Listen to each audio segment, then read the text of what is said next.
ललिता एक private school में सफाई का काम करती थी। वो बहुत गरीब थी, इस वजह से उसने अपनी बेटी को घर के पास बने एक छोटे से स्कूल में डाल रखा था, जहाँ पर उसका स्कूल शाम का था।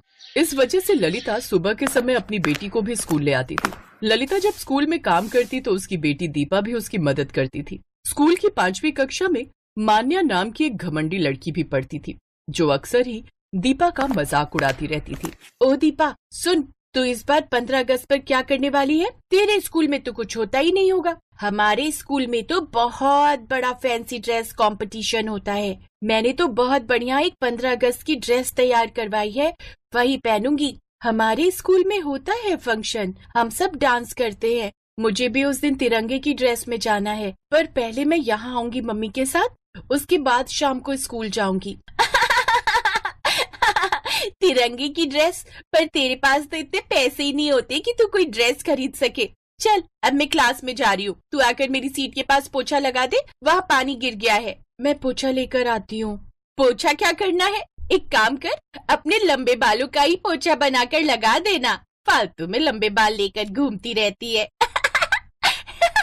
और दीपा के लंबे बालों का मजाक उड़ाने लगती है। दीपा की आंखों में आंसू आ जाते हैं, पर वो इस बारे में अपनी माँ को कुछ नहीं बताती, क्योंकि वो जानती थी कि अगर उसने अपनी माँ को इस बारे में बताया तो वो उसे काम पर साथ में नहीं लाएंगी। वो अकेली ही सारे स्कूल का काम करेंगी। दीपा चुप हो जाती है। 15 अगस्त से एक दिन पहले स्कूल में फैंसी ड्रेस के लिए सब बच्चों को कह दिया जाता है। दीपा के स्कूल में भी उसे फैंसी ड्रेस पहननी थी, पर उसे समझ नहीं आ रहा था कि वो क्या पहने। सुबह के समय उसे माँ के साथ स्कूल भी जाना था। दीपा, मैं सोच रही हूँ मैं तेरे लिए तिरंगा लहंगा तैयार करूँ।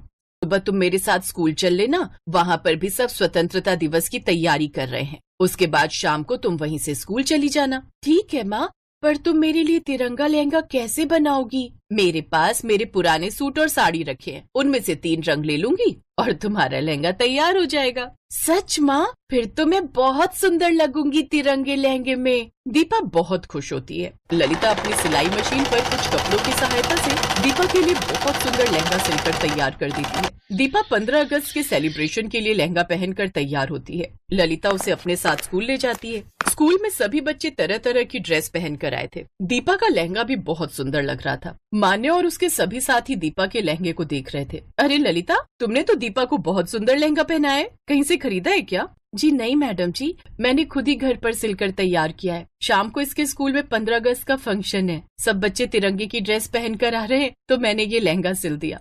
अरे वाह, अच्छा, ये तो बहुत बढ़िया बात है। तिरंगा लहंगा, साथ में इतने खूबसूरत घने लंबे बाल। दीपा बहुत प्यारी लग रही है। अरे दीपा, तुम भी हमारे स्कूल के बच्चों के साथ फैंसी ड्रेस कंपटीशन में भाग ले लो। देखो वहाँ हॉल में सभी बच्चे लाइन में स्टेज पर जा रहे हैं, तुम भी उनके साथ पार्टिसिपेट कर सकती हो। मैं भी मैडम जी? हाँ बिल्कुल, चलो मैं तुम्हें लेकर चलती हूँ। जाओ दीपा, मैडम जी के साथ जाओ, तब तक मैं अपना काम कर लेती हूँ। दीपा सब बच्चों के बीच में टीचर के साथ जाती है। दीपा को स्टेज पर जाता देख मान्या जलन से भर जाती है। कुछ देर बाद सभी बच्चे एक एक करके अपनी फैंसी ड्रेस दिखाते हैं, जिसमें दीपा को भी इनाम मिलता है। दीपा अपना इनाम लेकर खुशी खुशी स्कूल की पहली मंजिल पर माँ को दिखाने जा रही थी। मान्या अपनी सहेलियों के साथ वहाँ पहुँची और उसने दीपा का रास्ता रोक दिया। तुम्हारी हिम्मत कैसे हुई स्टेज पर फैंसी ड्रेस कंपटीशन में भाग लेने की? ये सेकंड प्राइज मेरी फ्रेंड पूर्वी का था। पूर्वी, चल इससे ये ट्रॉफी छीन लेते हैं। ये इनाम मेरा है, मैं नहीं दूंगी, मुझे माँ को दिखाना है। छीना झपटी में अचानक मान्या का पैर फिसल जाता है और वो सीढ़ियों के साथ में बने जंगले से लटक कर नीचे गिरने लगती है। बचाओ, मुझे बचाओ, मैं नीचे गिर जाऊंगी। मान्या घबराओ नहीं, तुम मेरे बालों को कस कर पकड़ लो, मैं तुम्हें ऊपर खींच लूंगी। दीपा अपने लंबे बाल नीचे लटका देती है और मान्या उसके बालों को पकड़ लेती है। धीरे धीरे दीपा मान्या को ऊपर खींच लेती है, पर उसके बालों में बहुत दर्द हो रहा था। मान्या ऊपर आ जाती है, तभी शोर सुनकर सब वहाँ इकट्ठे हो जाते हैं। ललिता, तुम्हारी बेटी दीपा तो बहुत बहादुर है, इसने अपने लंबे बालों की सहायता से हमारे स्कूल की बच्ची मान्या की जान बचाई है। थैंक यू मैडम जी। चलो सब बच्चे यहाँ से भीड़ हटाओ, नीचे हॉल में फंक्शन चल रहा है, सब बच्चे जल्दी से वहाँ पहुँच जाओ। दीपा चलो, तुम भी हमारे साथ चलो।